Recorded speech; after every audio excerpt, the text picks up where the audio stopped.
السلام علیکم ورحمۃ اللہ وبرکاتہ۔ الحمد للہ نحمده ونستعینه ونستغفره ونؤمن به ونتوکل علیہ ونعوذ باللہ من شرور انفسنا ومن سیئات اعمالنا من يهده الله فلا مضل له ومن يضلله فلا هادي له ونشهد أن لا إله إلا الله وحده لا شريك له ونشهد أن سيدنا ونبينا وسندنا ومولانا محمدا عبده ورسوله صلی اللہ علیہ وعلى آلہ واصحابہ وازواجہ وبارک وسلم تسلیما کثیرا کثیرا اما بعد فاعوذ باللہ من الشیطان الرجیم بسم اللہ الرحمن الرحیم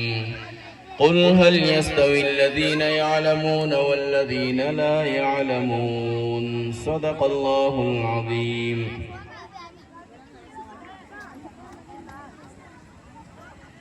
محترم برادران اسلام، پردے میں بیٹھ کر سننے والی مائیں اور بہنیں، علماء کرام اور عزیز طلباء، وقت بہت ہو چکا ہے، پھر بھی جو پروگرام مولانا یعقوب صاحب اور ان کے رفیق کار ان لوگوں نے جو پروگرام ترتیب دیا ہے، اس کے اوپر مجھے ایک شعر یاد آتا ہے، نہ پیروی قیس نہ فرحات کریں گے، نہ پیروی قیس نہ فرحات کریں گے، ایک طرز جنوں اور ہی ایجاد کریں گے۔ ذرا ہٹ کے، اس کو ہماری زبان میں کیا کہتے ہیں؟ ذرا ہٹ کے کوئی بھی کام کرو۔ ایک مینڈا اگر چلتا ہے تو اس کے پیچھے چلنے کے بجائے ہمارا راستہ ذرا الگ کر کے، الگ طرز پر، الگ طریقے پر، الگ روڈ کے اوپر، الگ راستوں کے اوپر، الگ راہوں کے اوپر اگر چل کر ہم کامیاب ہونے کی کوشش کریں گے تو انشاءاللہ ہمیں کامیابی سے اللہ تعالی ہمکنار کرے گا۔ ماشاءاللہ آپ کے گاؤں کا ایک ممتاز اور بہترین پروگرام اور بچوں کا مکتب ہے۔ اللہ تعالیٰ سے دعا ہے کہ اللہ تعالیٰ اسے دن دگنی رات چوگنی ترقی عطا فرمائے۔ میرے محترم بزرگ دوستو، مکتب کی تعلیم یہ ہمارے بچوں کے لیے ایک بہت ہی اہم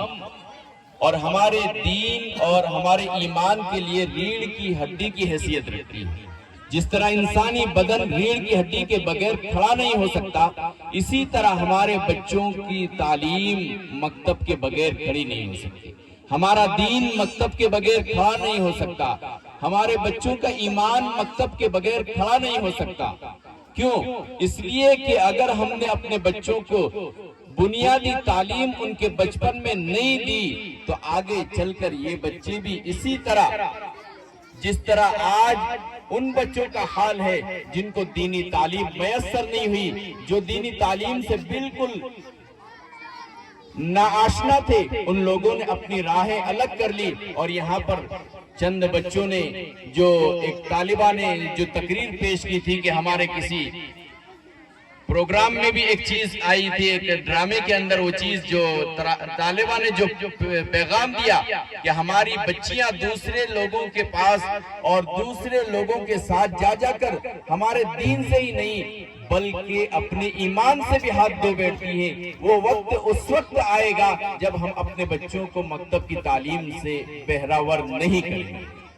بچوں کو مکتب کی تعلیم دینا بہت ہی اہم اور ضروری ہے، بلکہ بچوں کو ہی نہیں بلکہ میں تو یہ بھی کہتا ہوں کہ بڑوں کے لیے بھی قرآن کریم کی تعلیم کو حاصل کرنا بہت ہی زیادہ ضروری ہے۔ کیونکہ جب تک ہم قرآن کریم کی تعلیم حاصل نہیں کریں گے، قرآن کریم ہم سے کیا کہتا ہے، قرآن کریم ہم سے کیا تقاضا کرتا ہے، قرآن کریم جو ہمارا رہبر ہے، ہمارا رہنما ہے، جو ہمارے لیے ہدایت کا سامان ہے، اس قرآن کریم نے ہمیں کیا تقاضا کیا ہے وہ ہمیں پتہ نہیں چلے گا۔ اس لیے بڑوں کو بھی قرآن کریم کھول کر دیکھنا چاہیے، بڑوں کو بھی قرآن کریم سے اپنا تعلق پیدا کرنا چاہیے، بڑوں کو بھی قرآن کریم سے لگاؤ پیدا کر کے اساتذہ کے پاس، علماء کے پاس، حفاظ کے پاس، ائمہ کے پاس جا کر قرآن کریم کو تھوڑا بہت ہی کیوں نہیں ہوتا، یہ سیکھنا ہمارے لیے بہت ضروری ہے۔ کیونکہ قرآن کریم کوئی مردوں کے اوپر پڑھنے کی کتاب نہیں ہے، قرآن کریم جزدانوں میں رکھ کر کسی کو دینے کی کتاب نہیں ہے، قرآن کریم جہیز کے طور پر دینے کی کتاب نہیں ہے، قرآن کریم ہماری زندگی کا دستور ہے، قرآن کریم ہماری زندگی جینے کا طریقہ ہے، اور قرآن کریم ہماری زندگی کا لا آف لائف ہے، ہماری زندگی کا طریقہ کار ہے۔ قرآن کریم کے مطابق اگر ہم زندگی گزاریں گے تو انشاءاللہ دنیا میں بھی کامیاب ہوں گے، اور آخرت میں بھی اللہ تعالی ہمیں کامیابی سے ہمکنار کریں گا۔ اور اگر ہم نے قرآن کریم کے ساتھ ایسا ہی رویہ اور ایسا ہی سلوک اختیار کیا کہ ہم صرف قرآن کریم اس وقت کھولتے ہیں جب ہمارے گھر میں کسی کی میت ہوتی ہے۔ کب ہوتی ہے؟ جب ہمارے گھر میں کسی کی میت ہوتی ہے، اس وقت ہم قرآن کریم کو کھولتے ہیں۔ اور مجھے بولنے کی اجازت دیجیے میرے محترم بزرگ دوستو، کبھی کبھی تو ایسا بھی ہوتا ہے کہ جس باپ کی میت ہو جاتی ہے، بیٹے کو قرآن کریم پڑھنا بھی نہیں آتا، اس لیے وہ زندگی بھر قرآن کریم کھولتا بھی نہیں۔ کیوں؟ اس لیے کہ باپ نے سکھایا نہیں، ماں باپ نے قرآن کریم کے پیچھے، بچے کے پیچھے محنت نہیں کی ہے، اور وہ بیٹا بغیر قرآن کریم پڑھے ہوئے اپنے ماں باپ کو دفنا دیتا ہے، اور اپنے ماں باپ کے لیے ایصال ثواب نہیں کر پاتا، کیونکہ اسے خود پڑھنا نہیں آتا۔ اس لیے ہمیں اپنے بچوں کی تعلیم کے پیچھے بہت ہی زیادہ محنت کرنے کی ضرورت ہے۔ تعلیم کے ساتھ بچوں کے اخلاق کو سدھارنا، تعلیم کے ساتھ بچوں کے اخلاق کو سدھارنا، اور ہمیں اپنی زندگی سے، اپنی زبانوں سے یہ بات بالکل نکال دینا چاہیے کہ ہمارا بچہ چھوٹا ہے یا بچی چھوٹی ہے، بالکل نہیں۔ بچے کی تربیت اسلام بچے کے پیدا ہونے سے پہلے، بلکہ اسباب پیدا ہونے سے پہلے کرتا ہے۔ اسلام بچے کی تربیت کب سے کرتا ہے؟ بچے کے ماں کے پیٹ میں آنے سے بھی پہلے، جب دونوں میاں بیوی کی شادی بھی نہیں ہوتی، تب اسلام مردوں کو یہ حکم دیتا ہے کہ تم اپنی اولاد کی پیدا ہونے کے جو اسباب ہیں، نسل پیدا ہونے کے جو اسباب ہیں، میاں بیوی کا ملنا، تو وہ بیوی بھی ایسی ڈھونڈو اور بیوی بھی ایسی تلاش کرو جو نیک بخت ہو، قرآن کریم کی پڑھنے والی ہو۔ ورنہ آج ریسرچ میں یہ پتا چلتا ہے کہ ماں اگر اپنے ایام حمل کے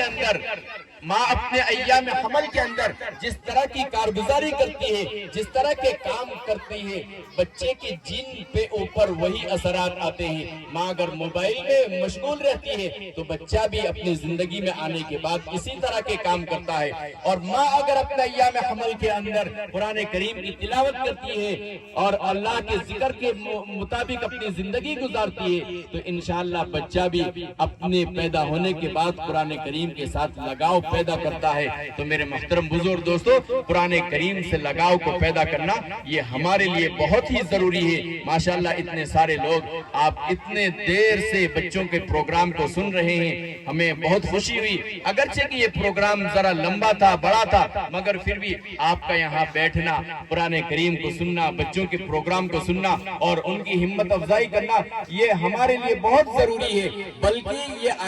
آگے آنے والی نسل کی ایمان کی حفاظت کا ذریعہ ہے۔ یہ کوئی چھوٹا موٹا پروگرام نہیں ہے، آگے آنے والی نسل کی ایمان کا ذریعہ ہے اور ان کی ایمان کی حفاظت کا ذریعہ ہے۔ اس کے ذریعے سے جب بچوں کے بچپن میں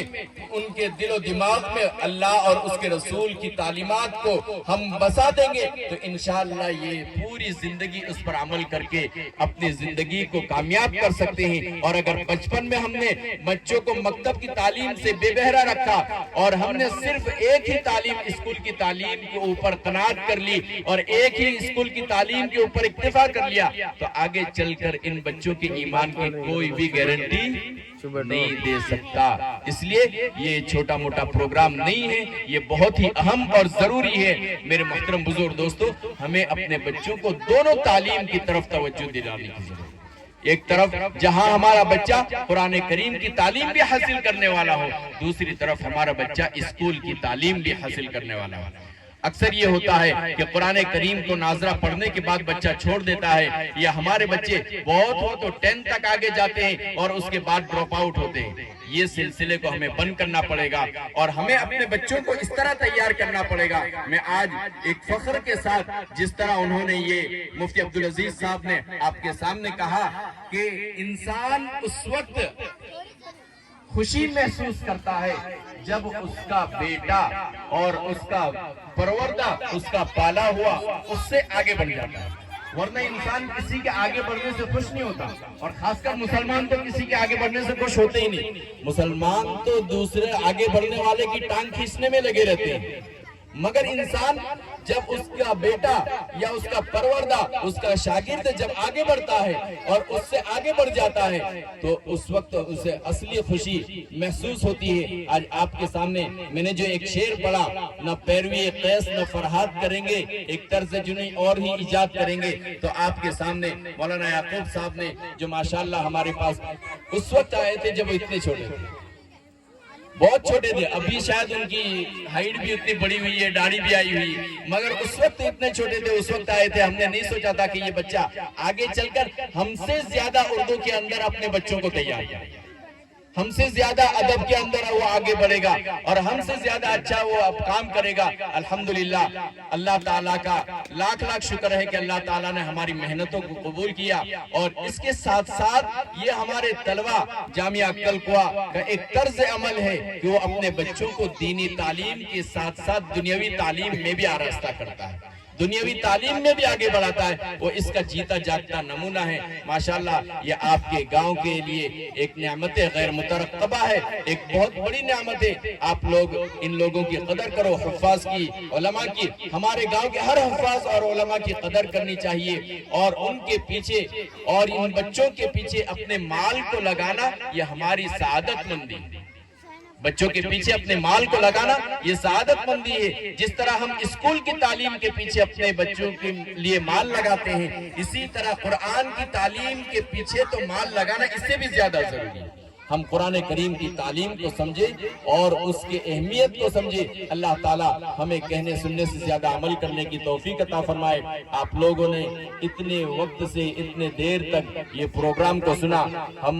آپ لوگوں کا شکریہ بھی ادا کرتے ہیں، اور جن لوگوں نے ہمیں دعوت دی ہے ان لوگوں کا بھی شکریہ ادا کرتے ہیں، گاؤں والوں کا بھی شکریہ ادا کرتے ہیں، اور جن لوگوں نے اس جلسے کے لیے محنتیں کی ہے، ہر اعتبار سے کوئی بھی محنت چھوٹی نہیں ہوتی۔ یہاں پر یہ چٹائی بچھانے والا، یہ مائک لگانے والے، لائٹ لگانے والے، کرسیاں لگانے، ہر ایک کی محنت کو اللہ تعالیٰ قبول فرمائے، اور دعا بھی فرمائے کہ اللہ تعالیٰ ہمارے ان بچوں کو ہمارے والدین کے لیے آخرت کا ذریعہ اور سبب بنائے۔ وآخر دعوانا ان الحمدللہ رب العالمین۔